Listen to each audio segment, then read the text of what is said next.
Bonjour à tous, pour ce premier déjambule de l'année 2021, je vous présente un de mes premiers coups de cœur, enfin un coup de cœur assez sympa puisqu'il est assez singulier, donc il s'intitule Battu.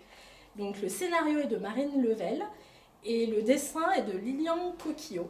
Donc Marine Level, elle est connue, elle, en tant que réalisatrice et scénariste de films, c'est sa première bande dessinée. Et Lilian Coquillot, en fait, il s'est essayé aux Beaux-Arts et il a vite arrêté. Et du coup, il a fait sa formation en fait, de dessinateur vraiment en autodidacte. Il n'en est pas à sa première BD. Donc c'est aux éditions Six Pieds Sous Terre, une petite maison d'édition indépendante et assez intéressante au niveau de la qualité. Alors, le résumé de l'histoire. Donc, on assiste bien à une battue ici. Donc, le personnage principal, Claire Duhamel, revient donc sur ses terres natales pour assister à l'enterrement de son père, donc Pierre Duhamel, qui était une grande figure en fait dans le village. Très grande figure puisqu'il appartenait en fait à un groupuscule, les blanchistes, donc c'est un parti un peu néo-païen, on ne sait pas trop, enfin au niveau des valeurs, etc. Et ils ont l'habitude d'organiser une fois dans l'année une grande battue. Donc lors de cette grande battue qui dure une semaine, sont recrutés les futurs blanchistes en fait qui vont constituer ce groupe. Claire va assister donc à la grande battue qui suit justement de près l'enterrement de son père, sous les conseils d'un de ses amis d'enfance, Hassan, qui est un journaliste indépendant et qui lui fait la proposition d'infiltrer en fait ce groupe de blanchistes, puisque ce groupe en fait a des valeurs qui s'apparentent en fait à l'extrême droite.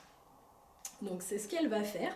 Et on va assister 7 jours durant, donc dans une nature un peu escarpée, sauvage, etc., à un huis clos entre ce groupuscule-là, donc composé de grandes figures de proue, en fait des blanchistes, et puis de toutes les nouvelles recrues, qui vont s'observer, s'épier, qui vont être un petit peu sur le qui-vive, et on va assister aussi à une montée crescendo en fait de la violence. Alors moi ce que j'ai beaucoup aimé, c'est qu'on peut se dire que c'est une histoire en fait de chasse, mais finalement certes il y a beaucoup de violence puisqu'on chasse et qu'au fur et à mesure de ces 7 jours, tout est mis en évidence pour justement faire en sorte qu'on soit un des meilleurs chasseurs puisque les rations sont diminuées, etc. Ce qui est intéressant aussi, c'est que c'est une sorte de huis clos en pleine nature. Un huis clos aussi dans lequel c'est la seule femme qui assiste aussi à cette grande battue. Donc elle a des talents aussi de grande tireuse, etc. Euh, Ce qui est intéressant aussi, c'est que dans ce huis clos, en pleine nature, on a l'impression aussi qu'avec cette montée crescendo de la violence, on a un sentiment en fait vraiment d'étouffement, angoissant. C'est un espèce de thriller aussi très très haletant qui est très bien mené.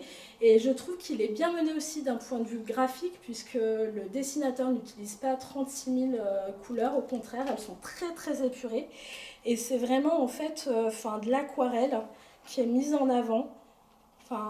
Voilà. Et on voit vraiment, plus la violence monte et moins il y a de couleurs. Voilà.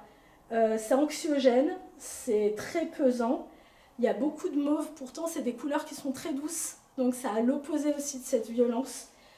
Donc pour moi en fait c'est vraiment une BD assez bien réussie et c'est vraiment une petite pépite puisque je connaissais pas du tout cet éditeur là et je pense que c'est deux auteurs à suivre de très près. Donc laissez-vous embarquer pour une fabuleuse battue de chasse.